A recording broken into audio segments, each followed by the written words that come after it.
This week, we are looking at the diverse ways people call home in this province, from off-grid living to co-housing.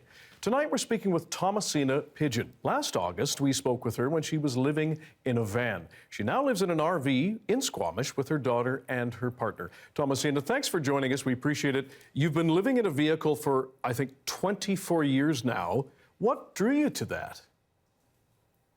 Originally, it was because I couldn't find housing. I was in Whistler and there was nowhere to live. But then after that, I discovered that it was a way to live that allowed me to live a kind of lifestyle that I wanted to. So I could be like, have more economic freedom and also the mobility. I really like moving my location, changing spots every night, and like having the opportunity to like sleep near the stars or under the trees or wherever it is that I'm traveling to or where I'm living. So it has like a physical freedom to it that I don't have when I'm in a house.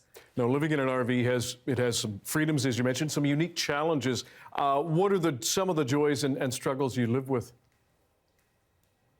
For sure the mobility part. Like I love waking up in a different location every night. I love being able to change my scene, and also just the physical freedom and also the economic freedom. So for work-wise, like I don't have to give all my money to a landlord, which is really great. But also there's a lot of struggles in Squamish, especially like it's illegal to sleep in a vehicle. So that has really impacted this sense of freedom. Like it's really kind of took what I see as a life of freedom and turned it into a life of hiding. And that's like probably the biggest downside right now of living in a vehicle in Squamish. And how does that affect your family?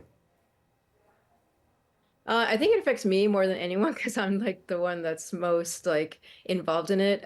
Cedar tends to try not to let it get to her. My partner, it doesn't bother him as much, but for me, I just feel like it's so wrong morally, and just to criminalize people for sleeping in a vehicle, like if it's out of choice or if it's out of need, like for either whatever the reason is, I just feel like living in a vehicle should not be illegal. Sleeping in a vehicle should not be criminalized. Sleeping should not be criminalized. So I mean, yeah, every time I go to sleep, it's like, oh, okay, our bylaw gonna come and get us tonight, and it's always something that's in the back of my head.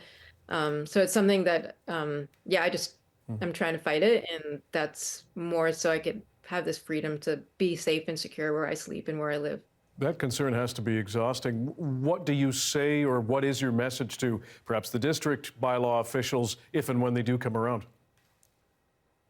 Well, I mean, I've definitely had like numerous bylaw interactions, and the one thing I say is like, well, you just choose to keep driving. Like you don't need to be enforcing these bad bylaws, which are really unethical and they don't work. And I've said tons of stuff to the district just about the morality of the bylaw. And I mean, going to sleep every night, like everyone needs a secure place to sleep and to feel safe where they call home and to feel like they belong.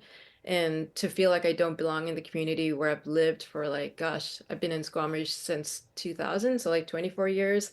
It's really unrooting to your sense of belonging and place. And to me, I just don't think this is right to be able to just displace people for the reasons that they're using. Thomasina Pidgeon, we appreciate your time and your perspective. Thanks for joining us. Thank you.